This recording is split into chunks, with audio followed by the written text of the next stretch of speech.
material suffering, obtain the mercy of Krishna. My only wish is to have my consciousness purified by the words emanating from his lotus mouth.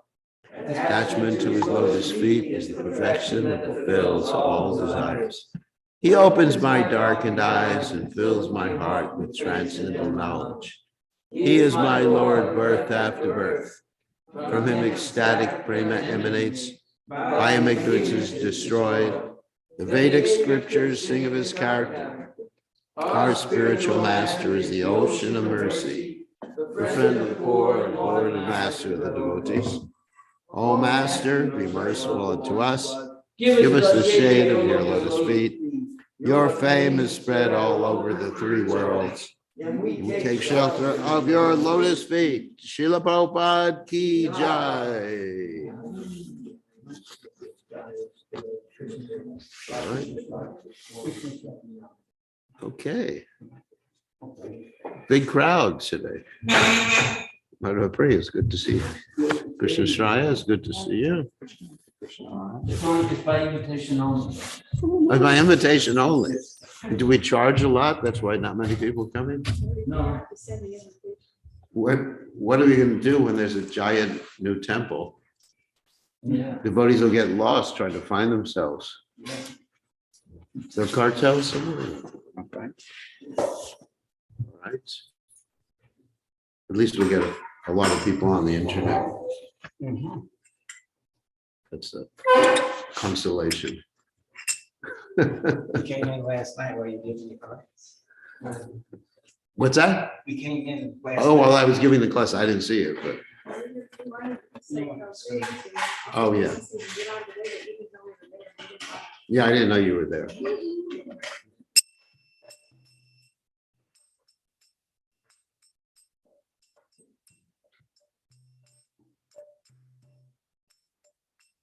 Jayo Radhamano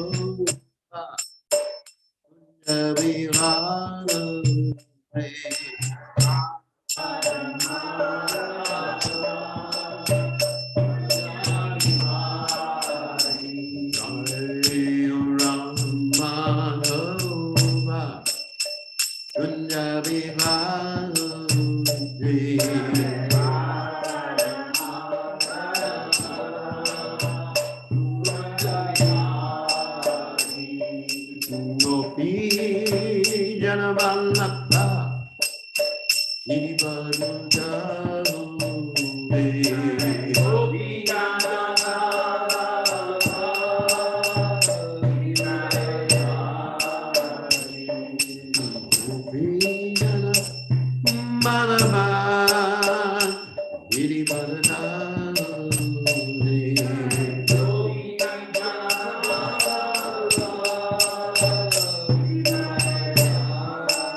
Paramahansa Paramvidikacharya also tell us that Shivad, his divine grace, Abhaya Charanada Bhaktivedanta Goswami, Srila Prabhupada ki jai. ISKCON founder Acharya, Srila Prabhupada ki jai. Anandakoti Vaishnava, Vrinda ki jai, Namacharya, Srila Haridas Thakur ki jai.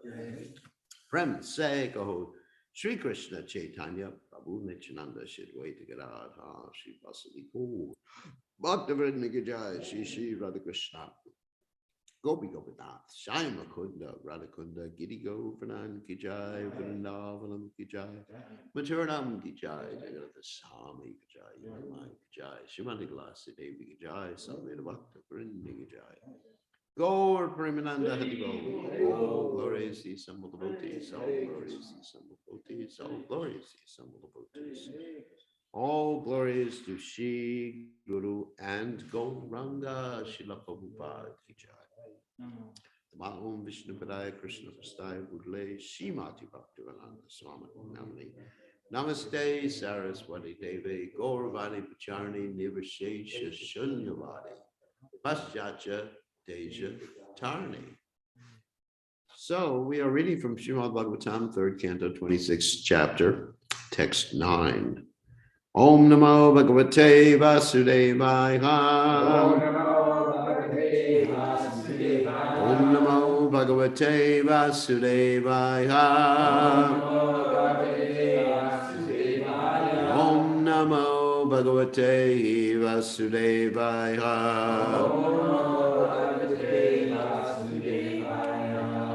Devahutir Uvacha Prakrite Apurushasyapi Alakshanam Purushottama Bruhi Karanayor Asya Sat Asat Cha Yad Atmakam Devahuti Ruvacha Prakrite Purushasyapi Lakshanam Purushottama Ruhi Karanayorasya Sarasatcha Yadatmakam Devahuti Ruvacha Prakrite Purushasyapi Lakshanam Purushottama Ruhi Karanayorasya Sarasatcha Yadatmakam Devahuti-ruvacha. Prakate Purushasyapi. Lakshanam Purushottama. Ruvi-karanayhorasya. Sarasatcha yadatmakam. Devotiruvacha Prakate Purushasyapi Lakshanam Purushottama Bhuhi Karanayor Asya Sarasatchaya Atmakam Devahuti-ruvacha. Prakate Purushasyapi. Lakshanam Purushottama.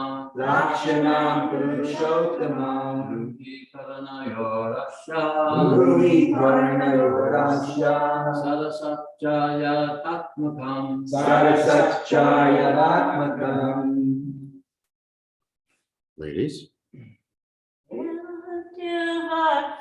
Devotiruvacha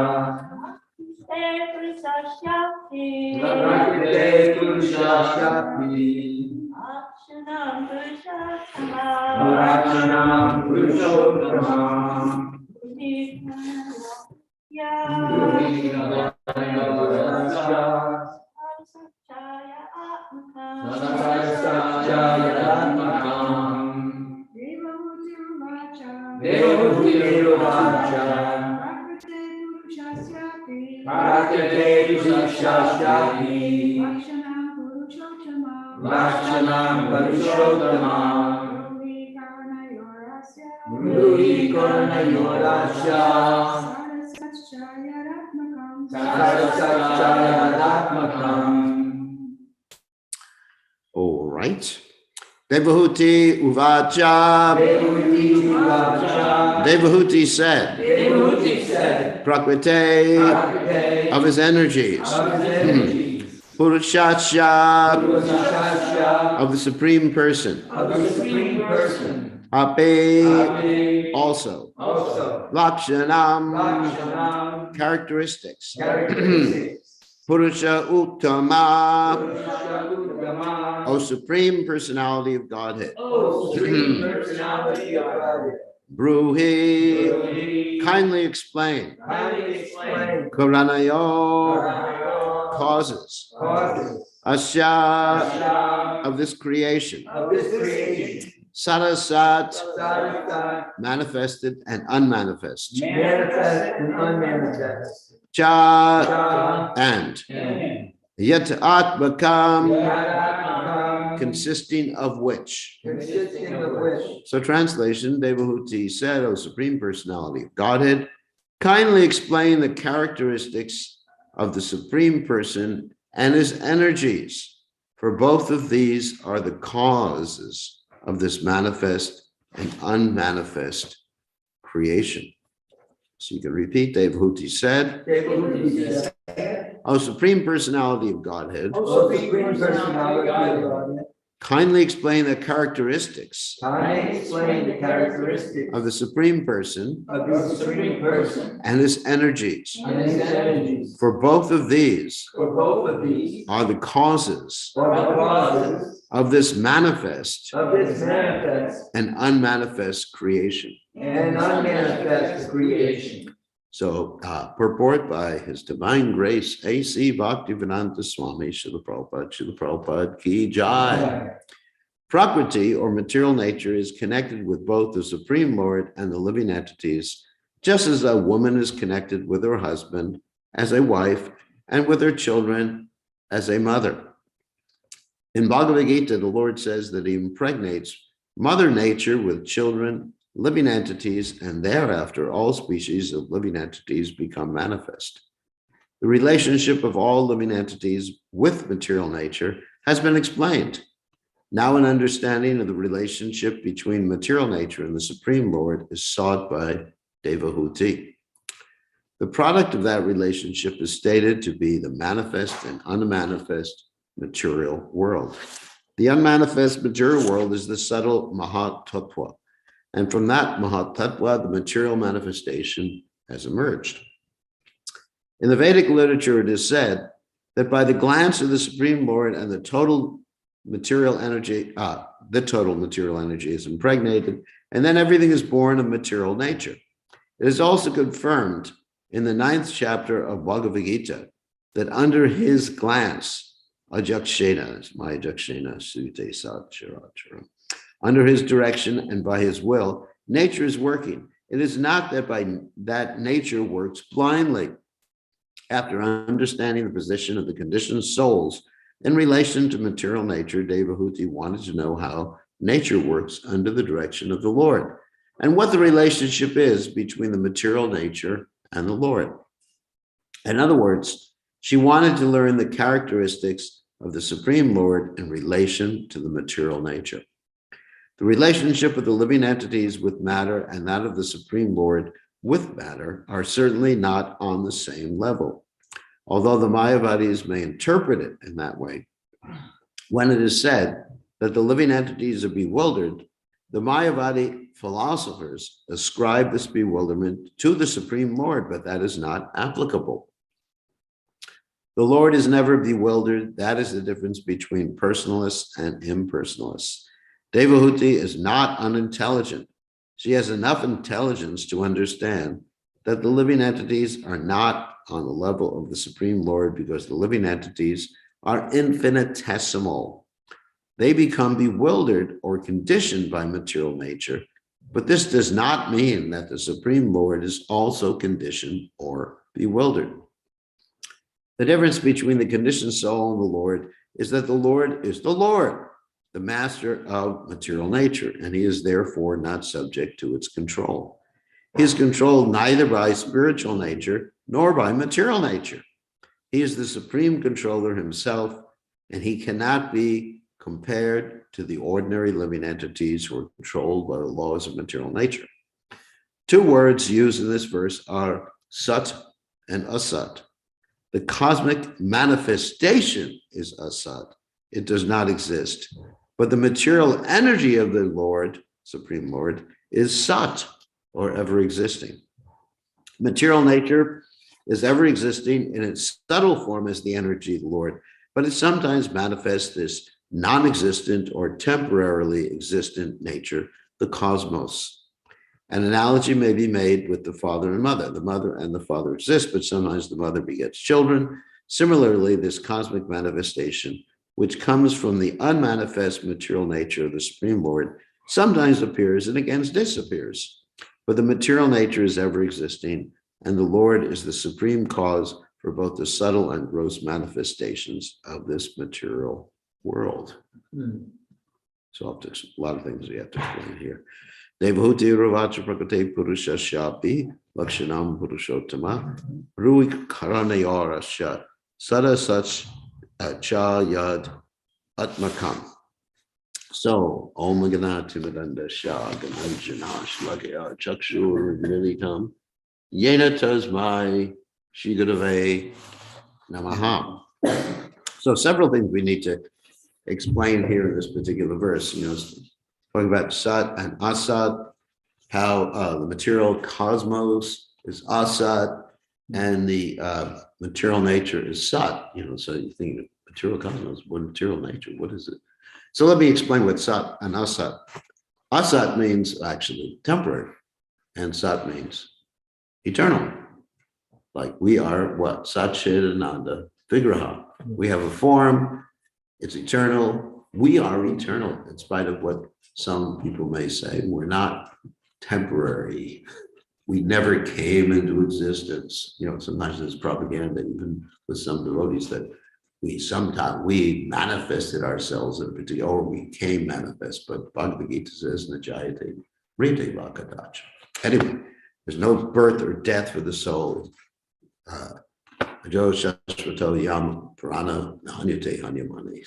Anyway, so Sat means eternal, and asat means temporary. And actually, we have a nice verse in the Bhagavad Gita.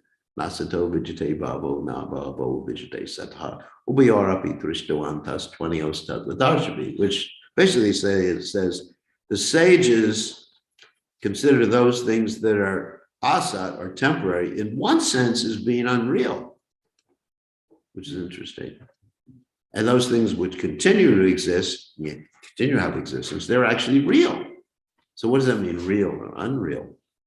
I mean, just like, for example, this table or whatever you call it is real, but in one sense it's unreal. It's unreal in the sense that it doesn't have a permanent existence. At one particular juncture, this table, which is made of wood, mainly of wood, will actually disintegrate or be burnt or something like our bodies. Our bodies are meant for food for worms or ashes or food for vultures, as the Parsis do. Prabhupada said that the Parsis, they actually throw the body down from a tower and let the vultures eat the body. It really teaches you detachment, doesn't it? You see that? Oh, there. Wow, there goes my beloved wife or beloved husband or my dog or whatever. So anyway, so this table is, in one sense, unreal, like a soap bubble. It exists for some time. It's like you blow a soap bubble. How long does it exist for? A very short time. The table exists for a longer time. This body hopefully will exist for even longer, I hope. And sometimes you have bodies like trees that exist for even longer. Like you have these California redwood trees or whatever that are so big that they make tunnels through them and they can drive cars through the trees. And because of global warming, many of these trees are becoming destroyed right now. It's unfortunate. So anyway, yes, unreal in the sense that it's temporary. So this material, let's distinguish between the material nature and the material cosmos. The material cosmos is when the material nature manifests itself in terms of all the planetary systems and the sun or the suns and the stars and everything like that. And material nature is the general term which is sometimes manifest and sometimes unmanifest, as described in Bhagavad Gita, what bhutva paliyate. In the unmanifest stage of the material nature, it is called the pradhana. That's unmanifest. And when it's manifest, it's called the cosmos. And the way it becomes manifest from the pradhana, so it's always existing, but sometimes it manifests itself, sometimes it's an unmanifest stage. So the way it becomes manifest is very interesting. It becomes manifest when the Supreme Lord Vishnu breathes out and he's in his yoga nidra situation. Yoga nidra means sleep of connection, basically. It's not like our sleep. So when he breathes out, all the universes come out from him, and that's the pradhana comes out from him. And then to manifest the material creation, excuse me, he glances at the pradhana, which is the unmanifest material nature. And his glance, in the Brahma Samhita, the word is aikshata. His glance impregnates the material nature with energy, the living entities, and also the Lord enters, as we know, as the Garbhadaksha Vishnu and Shiradaksha Vishnu. So that glance has a particular name in the Brahma Samhita. That glance is called Shambhu. Shambhu, everybody knows Shambhu. Shambhu, Shambhu, Shambhu, Shivaya. As we sometimes, we don't chant. The Shaivas chant. That glance is Lord Shiva. There's many manifestations of Lord Shiva. There's not only one manifestation. I mean, there's the Rudra incarnations, you know, the 11 Rudras that came out of Lord Brahma's forehead when he got angry at the 4 Kumaras for not getting married. There's many different manifestations. I mean, Lord Shiva's in the twilight, Lord Shiva's in the anger. When you get angry at someone, that's Lord Shiva. Of course, you can't say, don't blame me for my anger. That just happens to be Lord Shiva. Yes, Lord Shiva manifesting himself. I'm just Lord Shiva's servant. So anyway, so Lord Shiva, he consorts with what Bhaktisiddhanta Saraswati calls the regulative matrix, which is really interesting. Regulative, you know, he uses this really complicated word because he's learned English by memorizing the dictionary. He had what's called an eidetic or eidetic memory, a photographic memory. So he would just read something once and memorize everything. Just like recently we were commemorating his disappearance day. We were talking about how he would, whatever he read, even 50 years later, he would remember it verbatim. Means word by word. So anyway, so Lord Shiva consorts with Durga, and that's why in Hinduism you have this the Shiva Linga and the Yoni. The Yoni is Durga, and the Shiva Linga is basically Lord Shiva, and so he comes out as the glance of the Mahavishnu, and then he manifests, impregnates the material energy with us. So in one sense, Lord Shiva is our father and Durga is our mother.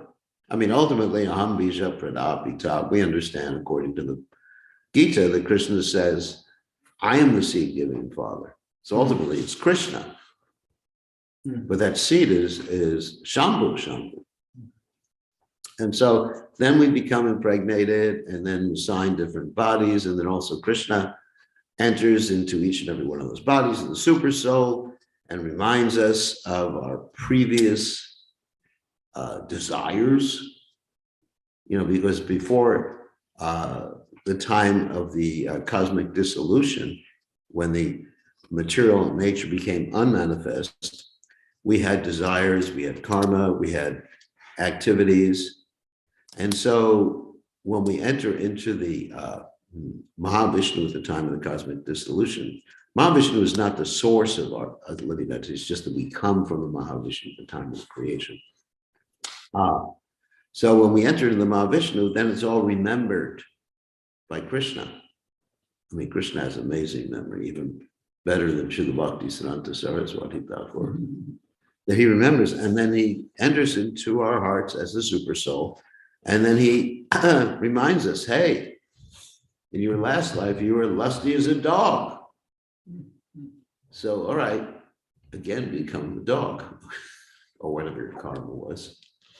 And then, anyway, so that's the whole explanation of Sat and Asat and Pradhana and material energy and the manifestation of the material energy. Or as Bhaktisiddhanta Saraswati Thakur said, the whole show was only temporary. Prabhupada actually quoted it one time. Bhutva praliyate. Again and again it is manifest, and again it is unmanifest. So it's important to understand that. Now, Devahuti is asking not simply about the material creation, but about the Lord's relationship with the material creation, which is really important. And she uses the word Purusha here, Purushadi, which means the supreme person or the supreme male. And of course, we are known, and she also the word, another word used is Prakriti. We are the energy of the Lord. We are also like Bhame Vamsa Jiva Loke Jiva Bhutta Sanatana. We are Angsa, we are part and parcel of Krishna, but we are also the energy of the Lord. And the energies of the Lord are described very nicely in the Vishnu Purana. Vishnu Shakti Para Prokya, Kshetra Gyakya Tata Para, Avidya Karma Sanganya, Trithira Shakti Ishate. Generally, the energies of the Lord are described as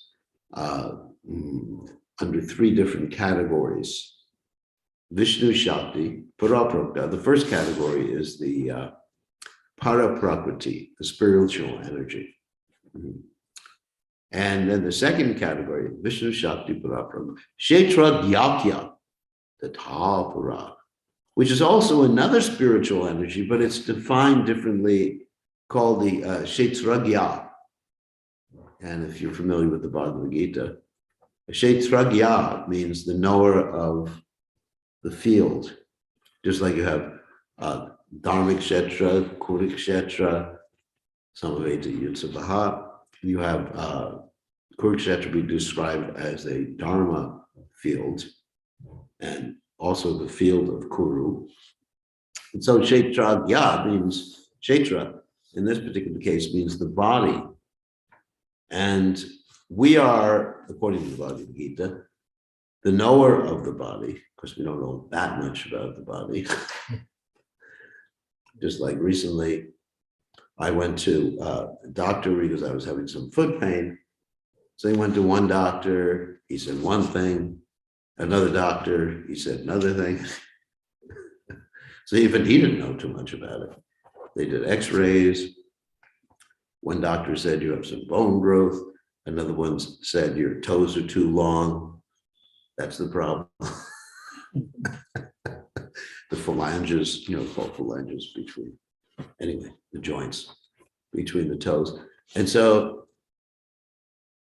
that's why we always say one should ask for a second opinion. Because basically, even the doctors aren't knowers of the body, even though they have all these fancy devices, MRIs, CAT scans and everything like that. So therefore, we're not the knowers of the body. I mean, in one sense, we are the knowers of the body because we're experiencing things through the body. But actually, we can become the knowers of the body if we understand the material nature, because then we know what the body is meant for, right? Just like there's this very interesting statement that one who knows Krishna knows everything. Yasmin vigate sarvam evam vigatam bhavati. What does that mean? One who knows Krishna knows everything. It means he knows how to fix cars, he knows how to build buildings. Sometimes devotees think like that. Because I'm a devotee, I know how to do everything. I can manage, I can do finances, I can build buildings, and everything ends up as a mess. So knowing everything means basically you know the purpose of everything. And you know that Krishna is the controller. The whole purpose is to utilize it in Krishna's service. That's what it means to know everything. Not that you may know how to fix a car or something like that. It's just, that's ridiculous to think. Sometimes, people, devotees think like that, and they create havoc in their spiritual lives as well as their material lives, as well as in the temple. We see that happens so many times. So anyway, so for the living entity to be in essence, the knower of the body, in one sense, he has to really know who the body belongs to, what it's supposed to be meant for, etc., like that. And also, for another sense, it means someone who experiences through the body, through the senses, Navadware Pure Dehi, through the 9 apertures of the body and the senses and everything like that. Manakshashtani Indriyani Prakritishtani Karshati. So, but Krishna is the knower of all, he is the actual Kshetragya, right? Because he knows everything about all bodies, everything about what you're thinking, everything about every atom, molecule, proton, electron, whatever subatomic particles there are. So Krishna is actually omniscient, whereas we are not omniscient. So anyway, so Krishna is Kshetragya. So that's the living entity is called Kshetragya Tata Para. in this verse I just quoted from the Vishnu Purana, which means he's also transcendental, but he's the marginal energy of the Lord. Although he's transcendental, he can go either way. He can go to matter or he can go to spirit. That's called Tatashta. Tatashta, Shakti, is another definition of the living entity. Tatashta means the margin. And Srila Bhaktivinoda Thakur in his Jaiva Dharma describes the margin is like the difference or the place where the shore meets the ocean. It's like an imaginary line. You're either in one side or the other. Of course, sometimes you can put your 1 foot in the ocean, 1 foot in the shore. Like many devotees are half in Krishna consciousness, half in Maya, depending on the time of the day. So anyway, so that Bhaktivinoda Thakur describes the Tatashta as not like a place, but a line between matter and spirit, or between the living entity choosing matter or choosing spirit, like the line between the shore and the ocean. So the living entity is called Kshetra because he's Tatashta Shakti, and he can choose to associate, although he's spiritual, he can choose to be bewildered or associate with matter, or he can choose to associate and be controlled by spirit. And therefore, if he chooses to be controlled by matter, then he associates with the modes of nature. Bhagavad Gita describes Karanam Guna Sangasha Sadasad Janma Jonishu. He becomes entangled according to the mode that he's associating with, and also Nahi Kasyat Shanam Api Jatatishtati Paramagrit Karyate Yavasa Parama Sarva Prakriti Jagana. And then he's forced to act according to what he chooses to associate with. I mean, he has his free will. He can choose to associate with certain modes of nature. Like I can choose to go to a bar, not to preach, to drink. I could choose that. And then by that association, my choice will be the mode of ignorance. Or I can choose to go to the mountains and see the beautiful sunsets, and they're associated with the mode of goodness. Or I can choose to do some charitable activity in the mode of goodness, not feeding people meat. I can choose. Or I can choose to watch the soccer game and be in the mode of passion.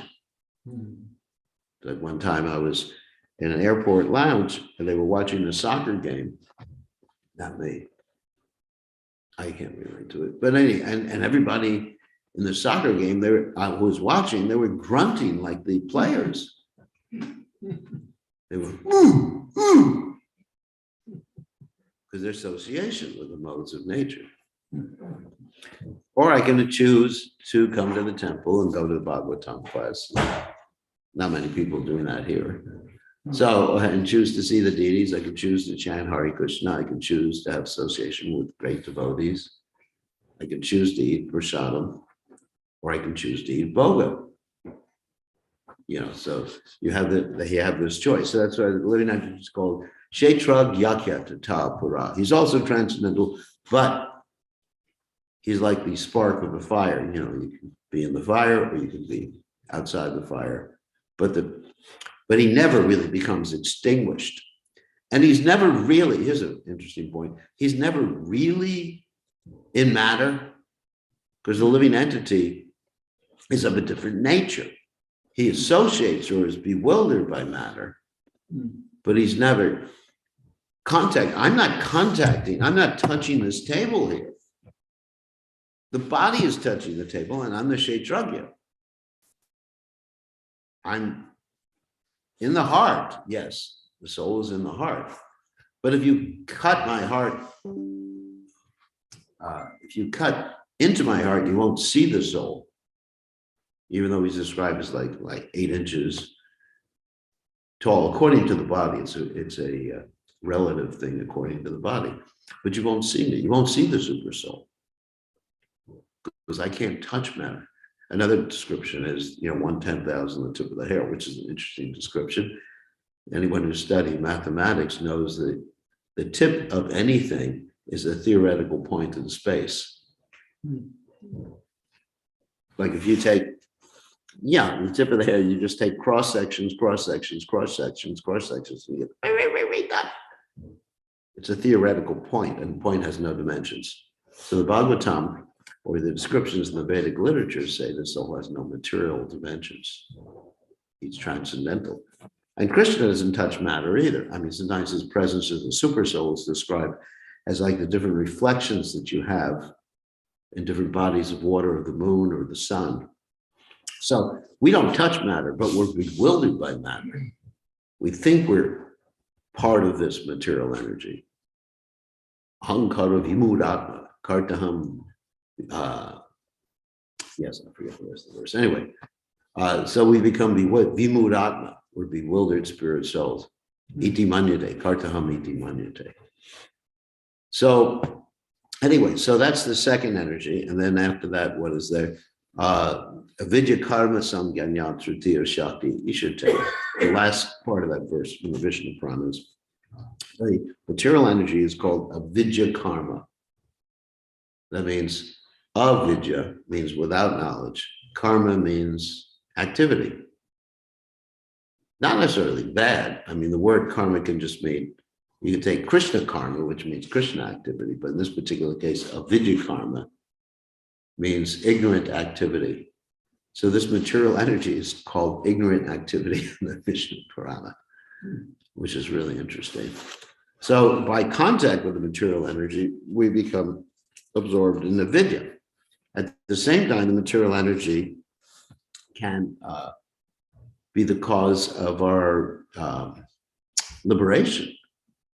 Another example Prabhupada gave is that sometimes a thorn, you can use a thorn to take out a thorn.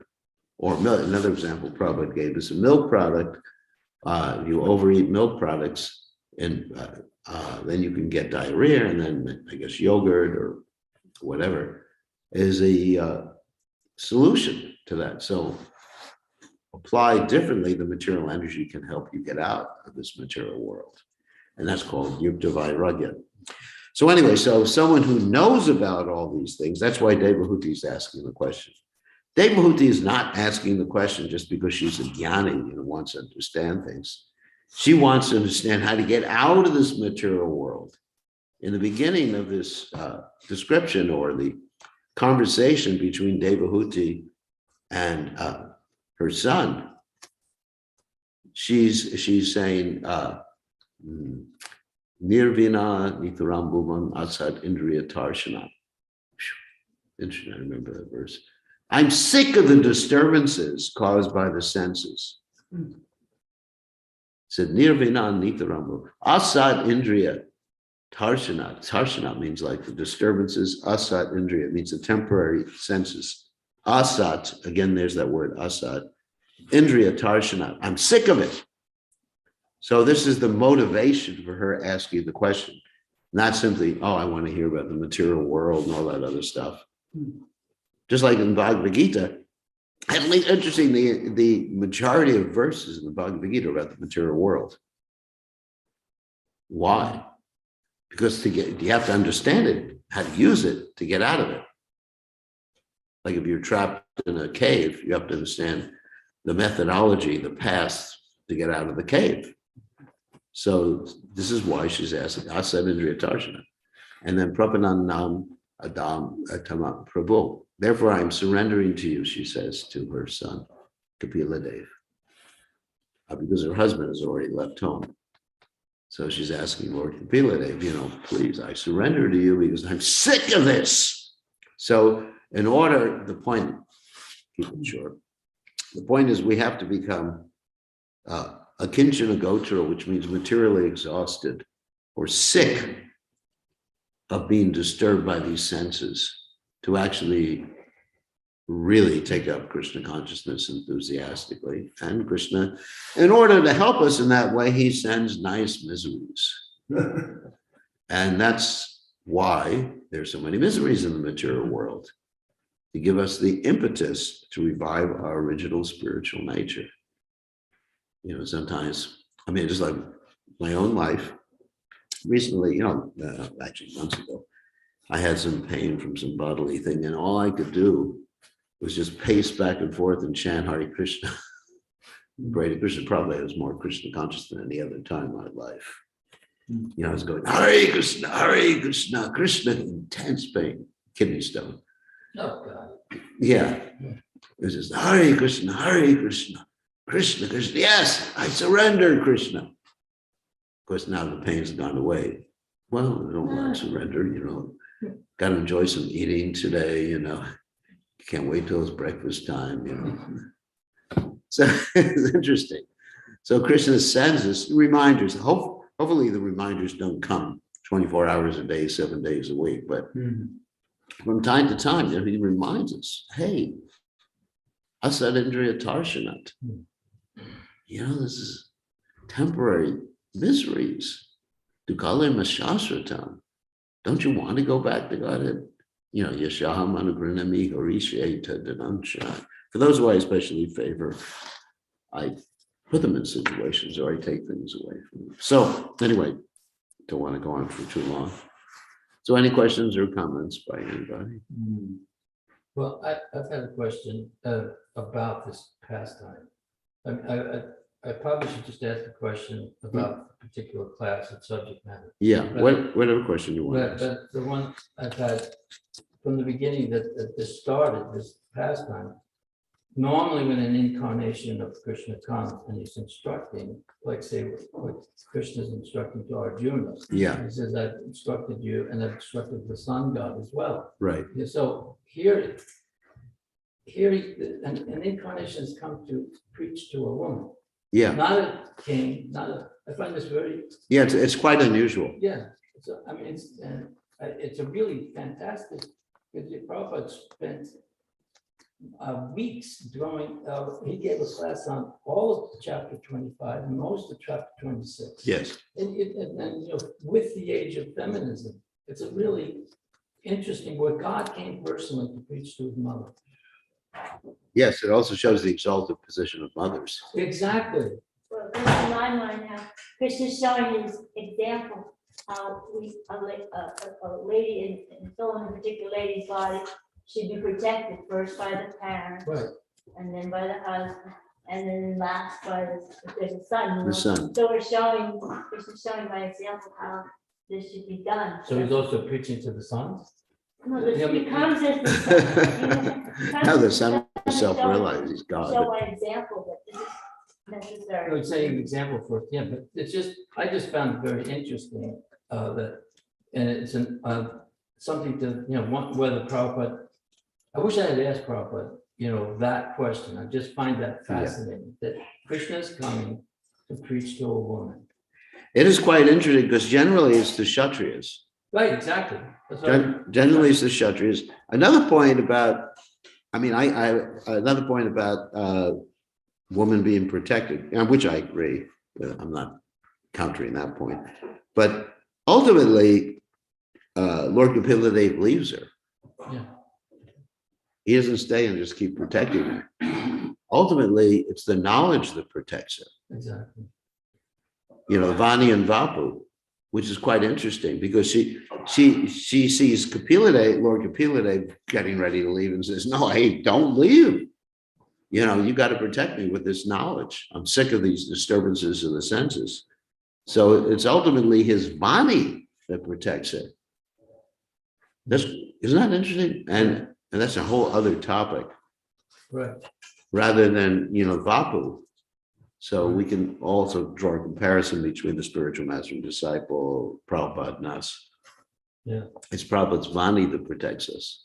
Prabhupada stressed that point. Yeah. So I thought that was another interesting point.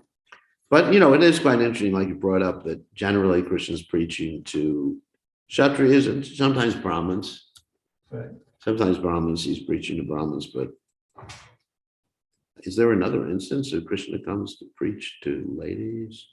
Well, Krishna preaches to Draupadi in the Mahabharata.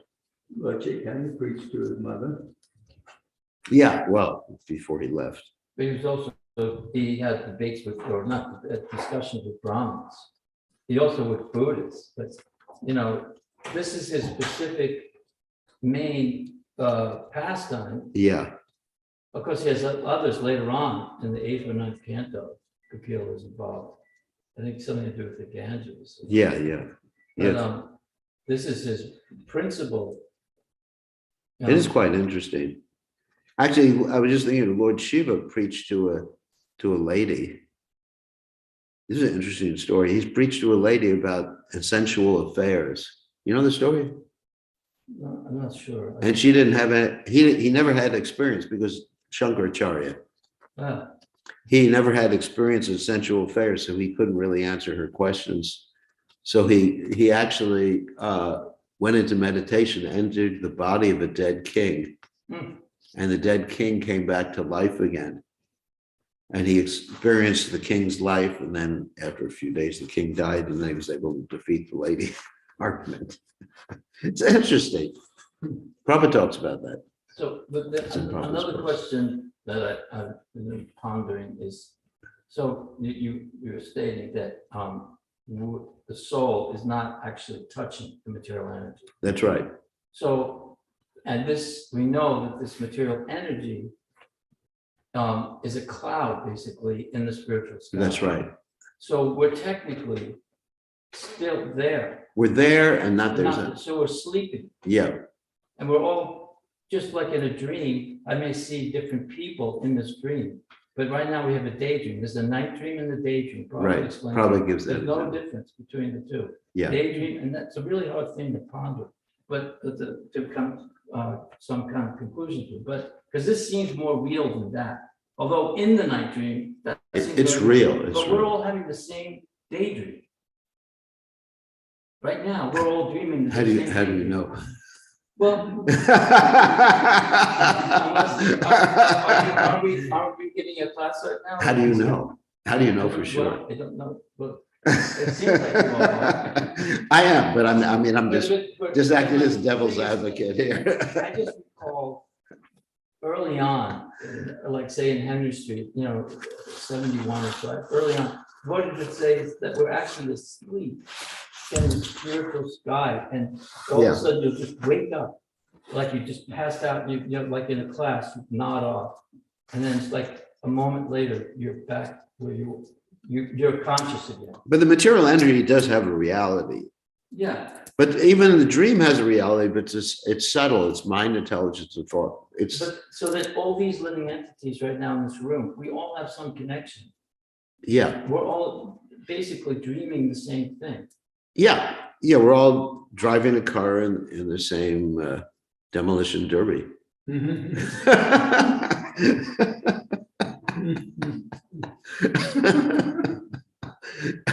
Oh my God. Well, right from the very beginning of the Bhagavad Gita, Krishna tells us we have an expiration date. Yeah, we have an expert. We're all driving. Yeah, it's just like you have planned obsolescence. Yeah. Your car is going to break down. So yeah, I mean, these bodies are real. Yes. At the same time, the bodies are temporary. But even your dream body is real. But it's composed of the subtle material energy, mind, intelligence, and ego. There's linga sharira. So, there's subtle material elements and gross material elements. So, Yeah. anyway, it's real, but it's temporary. In one sense, it's real. In another sense, it's not real. Yeah. It's complicated. But anyway, we are spiritual living entities, and somehow or other, we're here or think we're here. Time to get out. Well, we know we're here because the pure devotees. Yeah, the pure devotees come. They Yeah, come and yeah, the it's a real place. They come to tell. Yeah, us, it's a real place. Come on, you gotta wake up. It's a real place. We're driving this body, yantra rudani maya. Another example is like from the Bhagavad Gita, it's a machine driven by the material energy. Ishwara sarvabhutanam hridesha arjuna tishtati ramayan sarvabhutane yantra rudani maya. Anyway, we're here. I mean, we're definitely here, but we're not touching the material energy. And it's just like, and And the super soul is in the heart, but sometimes it's described like the reflections of different body, of sun and moon in different bodies of water. So you can't say that the super soul doesn't, Krishna never touches matter. He touches it through his glance. That's another description. That glance is Shambhu. Lord Shiva touches matter. Yeah, because I remember in the second, I think it was the second canto when we were studying that, I thought I had read that it's Vishnu glances on the Pradhana. Yeah, Vishnu, that's what I said. Yeah, but you're saying though that glance is Shiva. That glance is Shiva. Lord Vishnu glances. His glance is personified Right. as Lord Shiva. But that you were saying though, rightly so, that the universes are coming out Of Mahavishnu. But it Karana Daksha Vishnu and is laying in the ocean of causes. Causal Causal ocean. Yeah, causal ocean. So that the causes are the part of the Pradhana. Yeah. And so but the spiritual world is beyond cause and effect. That's Sarvakarna Karna. Right. That's why you have the causal ocean, which differentiates between the material world and the spiritual world. That's why you can have something like the scientists call the Big Bang. Right. Which means from nothing comes something, because you don't need it's beyond cause and effect. That really bewilders the scientists. How can something come about from nothing? Big Bang. Of course, there's many different theories as to the creation of the universe now by the scientists, but basically, we pretty much accept the Big Bang. Because, there was nothing, the Lord glances, there's the Pradhana, which is the unmanifest stage of the material modes of nature. Not of the modes, but unmanifest stage of the material energy. The Lord glances it, then you have the time factor enters, which is the cause and effect at that particular junction. So is the Pradhana just one big chunk? It's sometimes it's been described as, I don't know what it looks like. I've never looked at it. It's described as like a piece of clay. Yeah. Prabhupada has described it like that. Like I don't know if you ever played with silly putty when you were young. Yeah. Silly putty or clay, you take it out and it's just a lump. And then by your conscious energy, you're giving it shape. You make it little animals or something like that. Because I used it on cartoons. One other point though is that, so Krishna never enters, but he enters the deity. He is the deity. So we see Marvel. Yeah. That's Krishna standing there. Because Krishna is there. But It's not that Krishna is the soul of the deity. Krishna is the deity.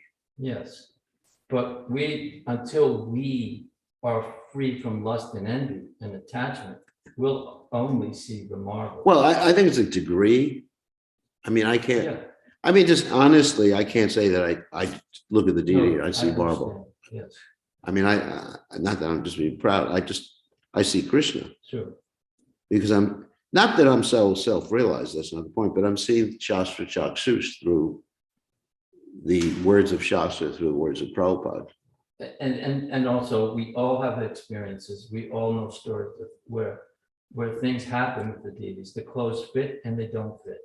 We know these things. We look into their eyes and we can feel this real exchange. Yeah, and we could see. Like one time I went to a temple in Mexico City years ago, and the temple was a disaster. They weren't taking care of the deities properly, and Krishna looked like Lord Nrsimhadev. I had to run out of the temple room. I was scared because if Radha and Krishna looked like Lord Nrsimhadev and Ugra Nrsimha, because he looked fierce, angry. And now if you go to the temple, he doesn't look like that anymore. He looks happy. I hope. So I think we have to end now. This is time for me to take prasadam, which is the real purpose of human life. Thank you very much. Thank you. At least we had a lot of people watching this morning. Oh, good. Yeah, I mean, I get a pretty good audience